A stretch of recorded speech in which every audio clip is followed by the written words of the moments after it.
এখন থেকেই চেষ্টা করছি যে ভোর ভোর ওঠার। আজকে 5:30টায় উঠেছিলাম, উঠে রেডি হয়ে একটু ট্রেডমিলে হাঁটলাম। এটা একটা ম্যানুয়াল ট্রেডমিল, প্রচণ্ড কষ্ট হয় এটায়। 15 মিনিট হাঁটলেই তুমি শেষ, মানে এটাই অনেক। তারপরে একটু এক্সারসাইজ করলাম, ফ্রি হ্যান্ড এক্সারসাইজ, তারপরে একটু কার্ডিও করলাম। এইগুলো করেই কিন্তু আমি 15 কিলো ওয়েট লস করেছিলাম, কোনো ডায়েট ছাড়াই। সবই খেতাম কিন্তু লিমিটে খেতাম। তো আবার শুরু করেছি, অনেকটাই ওয়েট গেইন হয়ে গেছে আবার। তো সেজন্য আর সকাল সকাল এই ফুল ফল দেখে এত ভালো লাগছে যে কি বলবো। আর এগুলো দেখো কত আম হয়েছে গাছে। আর এটা কি ফল বলো তো, অনেকেরই জানা।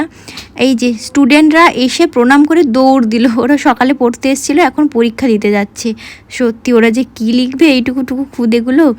তারপরে আম পাড়া হচ্ছিলো, আমি তো চান করে দৌড় দিয়েছি বাবার আম পাড়া দেখে, দাঁড়াও আমি আসছি ভিডিও করব। সেজন্য গামছা গায়ে দিয়েই চলে গেছিলাম। তো প্লিজ কিছু মনে করো না আমার গামছাটা দেখে। আর এখানে আমিও একটু আম পাড়লাম। আম দেখে না পেরে কি থাকা যায় বলো।